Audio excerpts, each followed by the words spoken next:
I'm running through the village at midnight, my lantern swinging wildly in my hand. The flame dances like it's trying to escape. If only they knew what the well is doing to us. I scream, but no one answers. The houses are dark, the doors locked. Everyone is asleep, or maybe they're just pretending not to hear me. My bare feet slap against the dusty path as I race toward the well in the village center. My heart pounds so hard I can feel it in my throat. When I reach the well, I freeze. There's a hand, pale, wet, and trembling, reaching out from the water. The fingers curl toward me, beckoning. I grab a stone from the ground and hurl it. The hand vanishes beneath the surface with a splash. I lean forward, trying to catch my breath. That's when my lantern flickers once, twice, and dims. In the sudden darkness, I hear it. A voice. Soft. Cold. Coming from inside the well. Adis. It knows my name. Let me take you back to where this nightmare began. 3 months ago, our village was dying. The drought had lasted so long that even the oldest elders couldn't remember rain. Our crops turned to dust. Our animals collapsed in the fields. Children cried from thirst, and mothers had nothing to give them. Then KALU arrived. He came on foot, carrying nothing but a wooden staff and a strange smile. He wore white robes that somehow stayed clean despite the dusty roads. When the elders asked who he was, he simply said, "I am the answer to your prayers." That night, he walked to the center of the village and drove his staff into the ground. By morning, he promised, "Water will flow here. A well that never runs dry." We thought he was crazy. But when the sun rose, there it was, a perfect stone well, deep and endless. Water sparkled inside, clear as glass. The entire village gathered around it, crying with joy. I watched KALU smile. His teeth were too white, and his smile stretched too wide, like he was trying too hard to look human. Something felt wrong. The well became everything to us. Children splashed in the water, laughing for the first time in months. The elders drank deeply, their wrinkled faces relaxing with relief. Women carried buckets home, singing songs of gratitude. Even I began to think maybe I'd been wrong about KALU. Our crops grew overnight. Corn stalks shot up taller than a man. Yams swelled beneath the ground. The village celebrated with dancing and drums. KALU sat in the center, accepting thanks like a king. Everyone called him a blessing, a miracle worker sent by the ancestors. But I couldn't stop watching the well. The water didn't move like normal water. It rippled in strange patterns, like something was breathing beneath the surface. When I knelt beside it, I felt cold air rising from the depths, even though the day was hot. One afternoon, I saw old Papa Chidi drink from the well and walk to the market. He sat down to rest and fell asleep instantly. When he woke, his eyes were distant. He began speaking in a voice I didn't recognize, low, hollow, and filled with sadness. "The water remembers," he whispered. "The water remembers everything."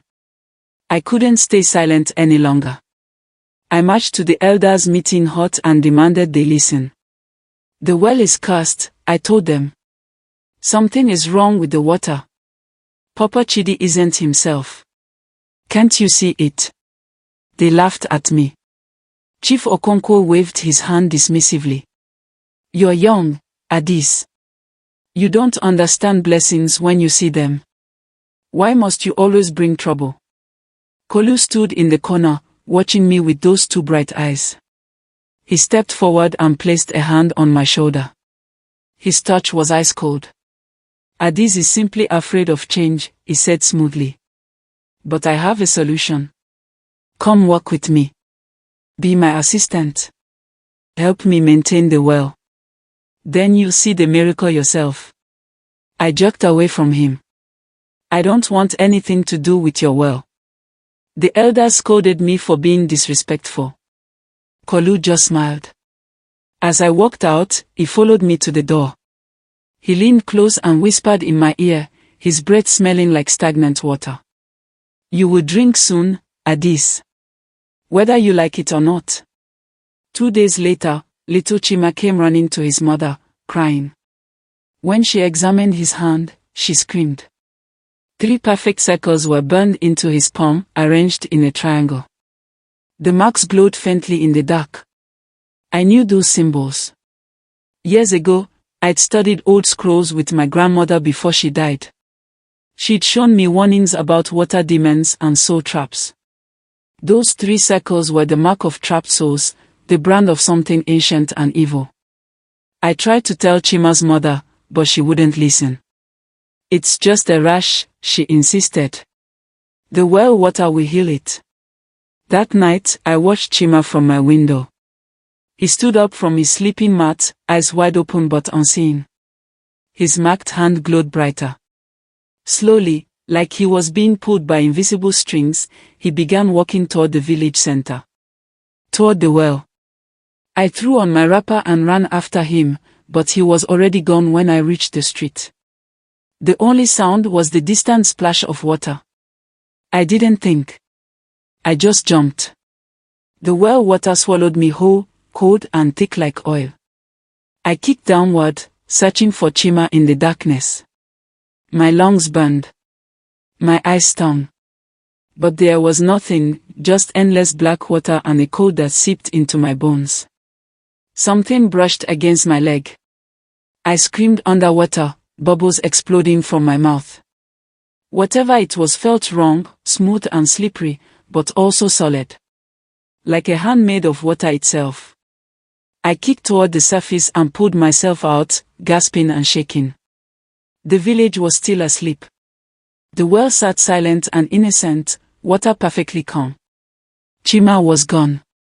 In the morning, the elders said he must have run away. Children do that sometimes, Chief Okonkwo said. He'll come back when he's hungry. But I knew better.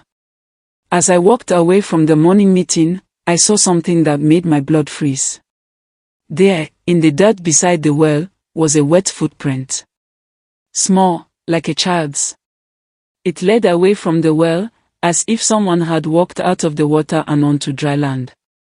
KALU organized a grand celebration. He declared the well had cleansed the village, and that we were now blessed beyond measure. Tables were set up with food and palm wine. Drums played. People danced. KALU called me to the center of the celebration. In his hands was a golden cup, polished until it shone like the sun. Addis has doubted long enough, he announced. Today, she joins the blessing. Everyone cheered. I felt trapped as he pressed the cup into my hands. The water inside was crystal clear, but it felt heavy, like it was filled with something more than liquid. Drink, KALU commanded softly, his smile never reaching his eyes. I didn't want to. Every part of me screamed to throw the cup away. But everyone was watching, waiting. Slowly, I raised the cup to my lips. The water touched my tongue, cold, bitter, wrong. I swallowed a single drop. Immediately, I felt it. Something icy wrapped around my throat from the inside. Like invisible fingers squeezing. I dropped the cup and grabbed my neck, gasping. The cold spread through my chest. And then it stopped. KALU's smile grew wider. That night, I dreamed. Not normal dreams, but visions so real I could feel them. I stood at the bottom of the well, looking up at a circle of moonlight far above. The water was thick around me, pressing down like hands holding me under. Shapes moved in the darkness. Other people, trapped like me. They floated with empty eyes and open mouths, suspended in the cold. I recognized faces, Papa Chidi, Chima, others who'd disappeared over the weeks. A dark figure rose from the depths. Tall, made of water and shadow. It had no face, just a black void where a head should be. But I heard its voice in my mind, cold and ancient. Your fear feeds me, it whispered. Every doubt, every scream, every prayer, it makes me stronger. I tried to swim away, but the water held me like chains. The figure reached out with fingers like rivers. Just before it touched me, I woke up screaming. My throat burned. My sheets were soaked with cold water, even though I hadn't been near the well. I had to know the truth. While the village slept, I returned to the well with a rope and lantern. I tied the rope to a nearby tree and lowered myself down, this time prepared to explore. The well wasn't just a well. Halfway down, I found a gap in the stones, a hidden entrance to a chamber beneath. I squeezed through and dropped into a small cave lit by my lantern's glow. The walls were covered in ancient carvings. I traced my fingers over them, reading the story they told. A water demon called Omiok, the soul drinker. It traveled from place to place, disguised as a blessing, feeding on the faith and fear of desperate people. The carvings showed the ritual, how the demon would appear, offer salvation, build a well, and trap souls one by one. At the bottom of the wall, written in symbols I barely understood, was a name. KALU. The same name, written in the demon's own language. My hands trembled so badly I almost dropped the lantern. KALU wasn't a man. He'd never been human at all. I ran straight to Zora's house. She was my best friend, the only person I trusted completely. I pounded on her door until she answered, looking exhausted and scared. Zara, we have to talk. It's about the well. I know, she interrupted. Her voice was flat, emotionless. I've been drinking from it, Adis. Every day, for weeks. My heart sank. Why? I warned you. My mother is dying, she said, tears filling her eyes. KALU promised if I drank from the well and served him, she would never get worse. She'd live forever. I had no choice. I grabbed her hands. Zara is lying. He's not human. He's a demon.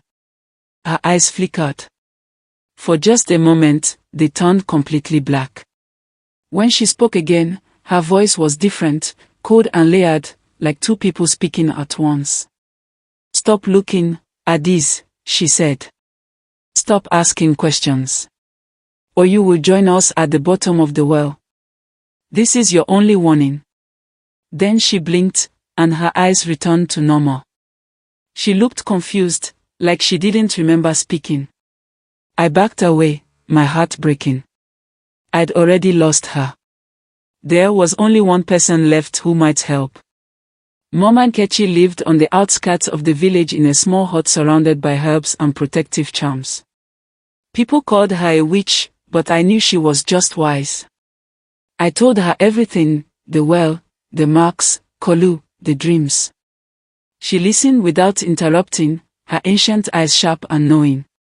When I finished, she nodded slowly. I faced Omiok once before, she said. 40 years ago, in a village far from here.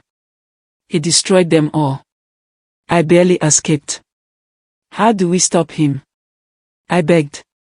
She stood and pulled a dusty scroll from a shelf.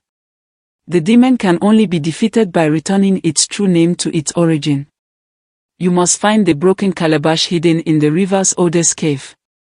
Speak the demon's name into the calabash at the well, and the portal will close. That's all. She gripped my arm with surprising strength. The journey will try to kill you. The demon will send everything to stop you. And if you fail, your soul will feed him forever. I swallowed hard. I don't have a choice. Mom Nkechi's eyes were sad. No, child. You don't. The next morning, I prepared for the journey to the river caves. I packed water, dried meat, and a machete. But word had spread. KALU knew what I was planning. As I reached the village edge, a hunter named Emeka stumbled out of the forest. His clothes were torn, and blood ran from a gash on his forehead. He collapsed at my feet. Don't go, he gasped. The river, it's alive. The water moved against the current and pulled me under. I barely escaped. Something is guarding the cave, Addis. Something that wants you dead.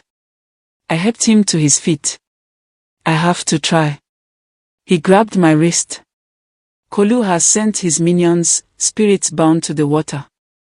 They'll drag you down the moment you get close. Promise me you'll be careful. I promised, but we both knew it was a lie. There was no being careful when facing a demon. I left before I could lose my nerve. The river looked wrong from the first moment I saw it. The water flowed backward, against nature, like it was being pulled by an invisible force. Trees along the bank were bent toward the water, their roots exposed and twisted. I stepped onto the riverbank, and immediately my footprints began to slide. The dirt beneath my feet moved, dragging my footprints backward toward the water. It was like the earth itself was trying to erase my presence. The cave entrance was ahead, dark and gaping. I waded into the river, water rising to my waist. The current pulled at me, stronger than any natural flow. My feet slipped on the rocks. That's when I heard the voice. It came from the water itself, bubbling up from the depths. You cannot leave once you enter. I looked down and saw faces in the water, dozens of them, pale and distorted, mouths open in silent screams. They reached for me with transparent hands. I ran. I splashed through the river and threw myself into the cave entrance, water pouring off me. Behind me, the river roared like a living thing, angry that I'd escaped. Inside the cave, I wasn't alone. A figure stood in the shadows, a man, but transparent, glowing faintly blue. A spirit. Who are you? I whispered. I was the guardian of the well, he said sadly. Before KALU came. Before everything changed. He stole the blessing and twisted it into a trap.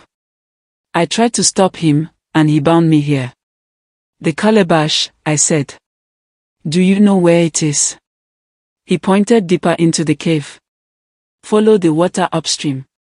But you must know something, Addis. The well has already taken someone from your family. My blood turned to ice. What? Who? Your brother. He drank from the well 3 days ago. His soul is already halfway gone. I thought of Choku, my younger brother. He'd been acting strange lately, distant, cold. I thought he was just being a moody teenager. No, I whispered. Not him. The spirit's form began to fade. Hurry. Before there's nothing left to save. I ran all the way back to the village, the calabash forgotten. When I burst into our compound, my mother was sitting alone, staring at nothing. Where's Choku? I demanded. She looked at me with empty eyes.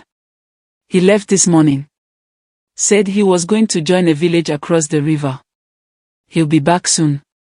Mama, he wouldn't just leave. Where is he? But she just smiled, that same blank smile I'd seen on the other villagers. The well provides. The well protects. KALU knows what's best. I searched Choku's room and found nothing. Then I ran to the well, my heart hammering.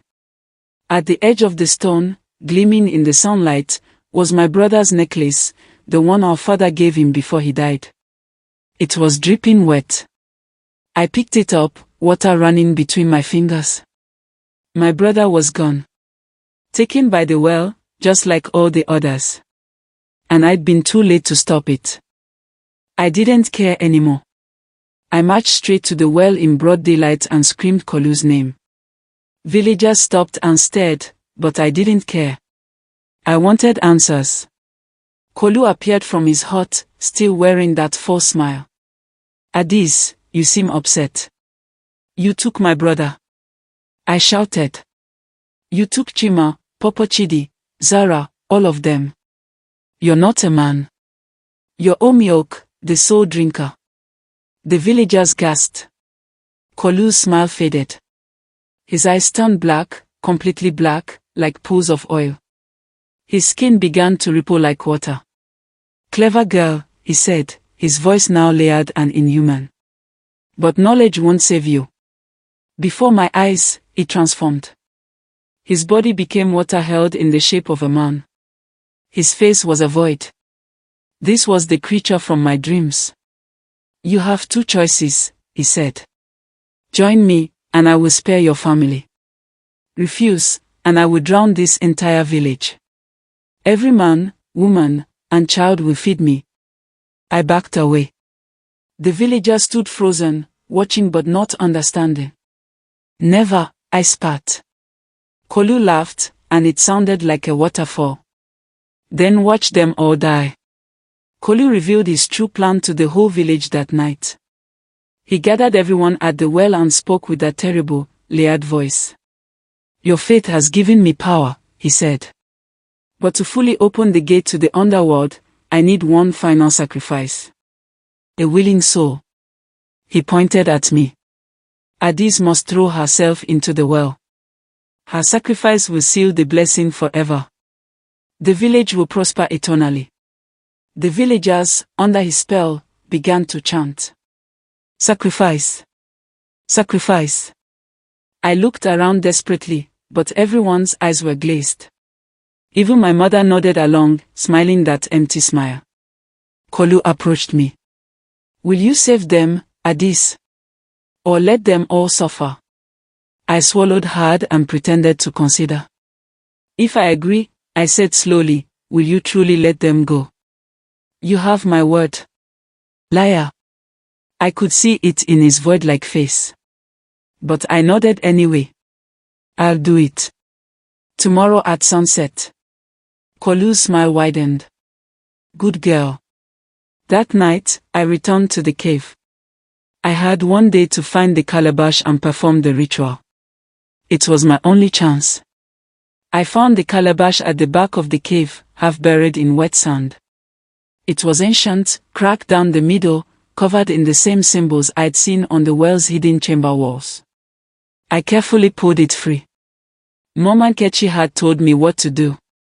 I needed to fill the calabash with well water, speak the demon's true name, and pour the water back into the earth at the source.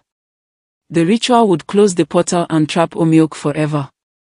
I returned to the village just before sunset. The water in the well was rising on its own, spilling over the edges and flooding the ground. KALU stood waiting, his watery form towering over the villagers. Ready to fulfill your promise? He asked. I held up the calabash. I brought something. His black eyes narrowed.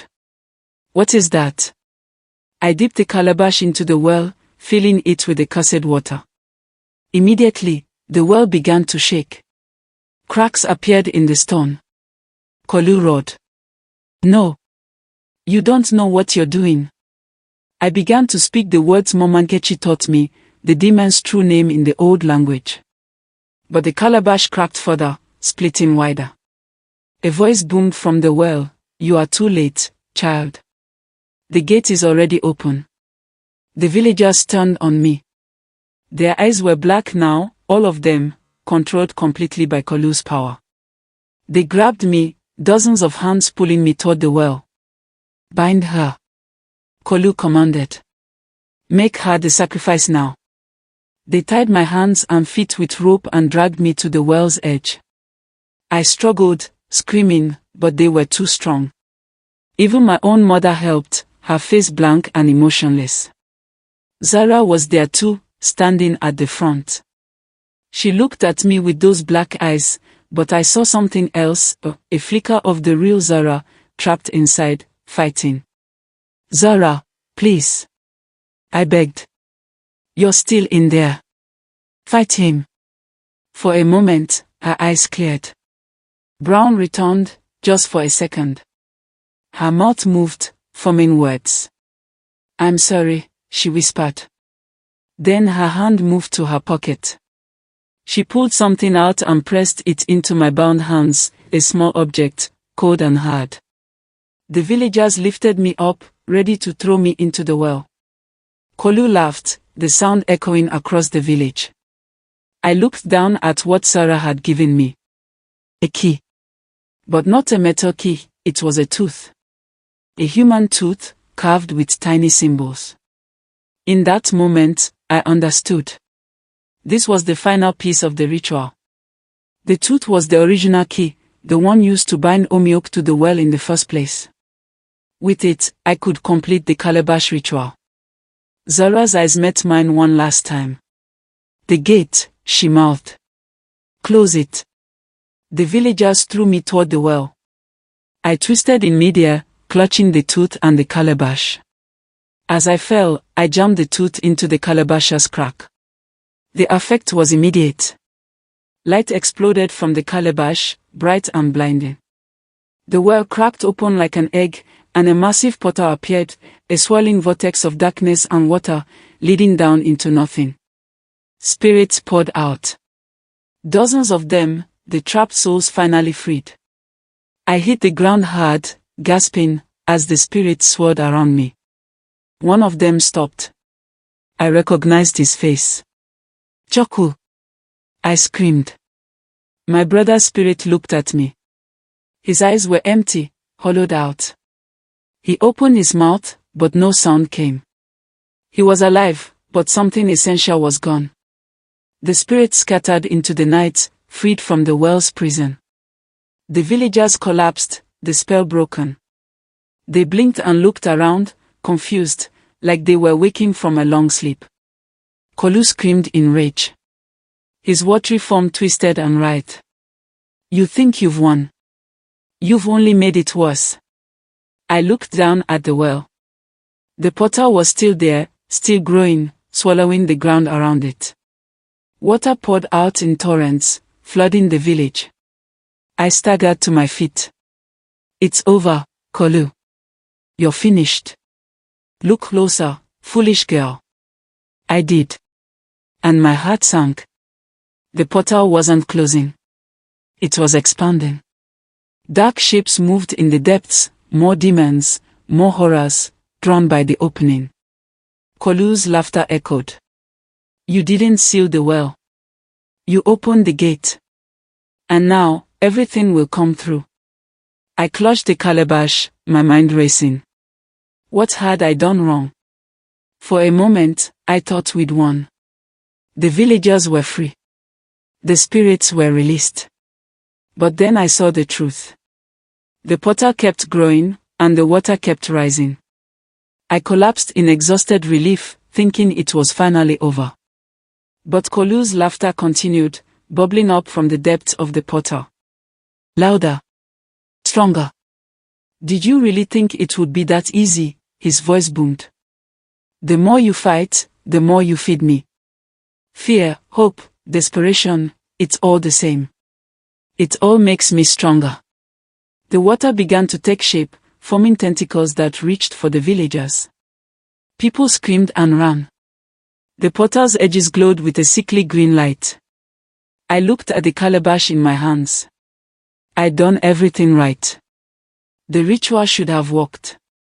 Unless I was missing something. Something Mama Nkechi hadn't told me. Or something I hadn't understood. The portal paused, and I heard KALU's voice one more time. You cannot stop what you created. I ran to Mama Nkechi's hut, dragging her back to the village.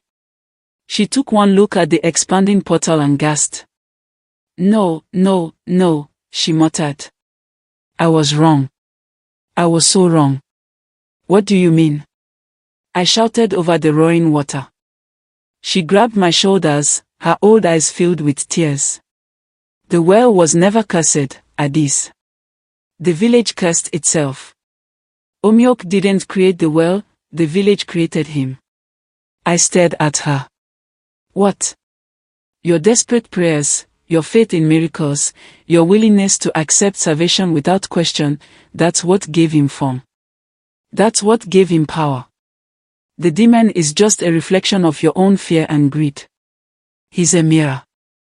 I looked at the portal, understanding flooding through me.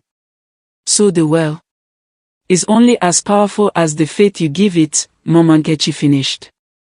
The ritual won't work because you can't destroy a demon that your own people created. You can only stop feeding it. KALU's laughter confirmed everything. She finally understands. But it's too late. The gate is open, and I am eternal. I stood before the well and faced the village. Everyone was there, my mother, the elders, Zara, everyone who'd been under KALU's spell. They looked at me with frightened, confused eyes. Listen to me. I shouted. This demon exists because we believed in easy miracles. We wanted salvation without sacrifice. We trusted a stranger because we were desperate. We created this monster with our own faith. Chief Okonkwo shook his head. That's not possible. It is. I pointed at the portal. Look at it. Every prayer you whispered, every time you called the well a blessing, you fed him. You made him real. And now he's trying to open a gate to bring more demons through. The villagers looked at each other. Doubt flickered in their eyes. Stop believing in him. I screamed. Stop having faith in the well. It was never a miracle. It was always a trap. KALU materialized from the water, towering and terrible. His form was a massive serpent made of rushing water, eyes like black holes. You think words will stop me? I am eternal. I am nothing, I said firmly. You're nothing without our fear. I turned to the villagers. Say it with me. He is nothing. The well is nothing. We don't need him. Slowly, one by one, they began to repeat it. He is nothing. KALU shrieked, his form flickering. I lifted the broken calabash high. The tooth key glowed inside it. This is the truth, KALU. You only exist because we forgot that real blessings take work. Real hope takes effort. We wanted the easy way, and you fed on that weakness. I poured the well water back into the earth, speaking the final words of the ritual. I return your name to the earth. I return your power to the void. We reject you, Omiok. We choose the harder path. The villagers joined in, their voices rising. We reject you. KALU's serpent form shattered like glass. The portal collapsed inward with a deafening roar. Water rushed back into the earth, absorbed by the soil. The well cracked and crumbled, stone by stone, until nothing remained but an empty pit. The demon's final scream faded into silence. The village returned to normal, but the well was gone forever. The ground where it stood was just dry earth. That night, as we gathered around fires, I spoke the words that had haunted me since the beginning. If only they knew that what they begged for would become their prison. My mother touched my hand. We know now. Choku's spirit had returned to his body, but he was changed, quieter, thoughtful. Zara was free, her eyes her own again. The village had survived. But we learned the hardest lesson of all: never trust miracles that come too easily. Never ignore your instincts. Real blessings require real work. And most importantly, some answers to prayers aren't blessings at all. They're a test of whether we do what's right, even when what's easy is right in front of us.